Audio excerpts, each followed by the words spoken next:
un Togolais qui a voulu garder de l'anonymat, répond au professeur Théodore Olo qui accuse le Togo et son président Faure Gnassingbé de jouer un coup contre le Bénin dans la crise opposant le Bénin et le Niger.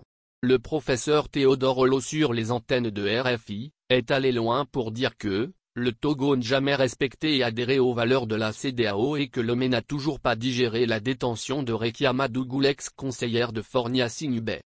Face à de telles accusations, un Togo Ali a rompu le silence et lave la mémoire du professeur Théodore Olo. Le compatriote revient sur les efforts du Togo et de son président dans la résolution de différentes crises dans les autres pays voisins.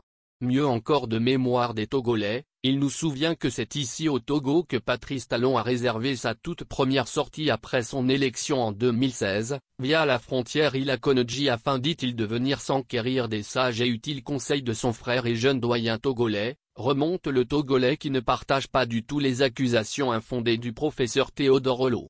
Le Togolais précise ce dernier, note de la rédaction, il parle de Faure Gnassingbé, était alors très investi dans le différend qui l'opposait à l'époque au président Yahui Boni, consécutif à une histoire d'empoisonnement pour lequel il s'était exilé en France. Dans le dénouement de ce contentieux, ayons la juge haute de reconnaître enfin que le président Faure Gnassingbé a pesé de tout son poids pour que les deux protagonistes fument définitivement le calumet de paix autour du président ivoirien à Abidjan, se souvient encore le Togolais. Lisez la réaction.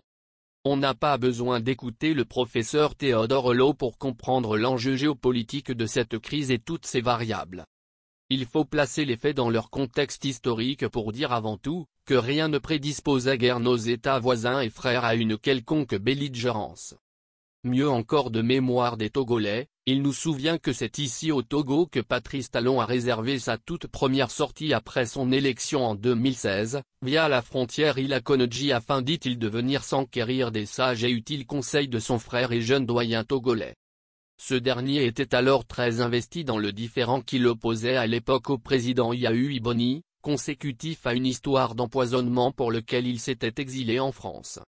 Dans le dénouement de ce contentieux, ayons la juge haute de reconnaître enfin que le président Faure Gnassingbé a pesé de tout son poids pour que les deux protagonistes fument définitivement le calumet de paix autour du président ivoirien à Abidjan. Depuis ce temps, ce qui a pu envenimer la situation entre les deux pays frères et amis? Là reste la question. Il faut déconstruire ce narratif tendant à faire croire que le Togo n'a jamais respecté et adhéré aux valeurs de la CEDEAO patati patata et sortir de certaines postures. La détention de Madame Rekia, ex-ministre du Bénin et conseillère à la présidence du Togo, candidate du parti Les Démocrates aux dernières élections présidentielles dans son pays, me semble moins encore une piste plausible de l'atidissement des relations. Personne, ni le professeur Théodore Olo, ne semble détenir la vérité autour de l'imbroglio. Et si c'était une question de leadership?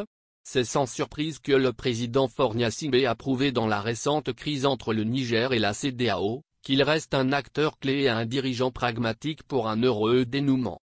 Il est arrivé à faire fléchir la position des dirigeants ouest-africains contre les condamnations, les sanctions des dirigeants, l'intervention militaire et la survie des populations, le choix de la raison l'emportait.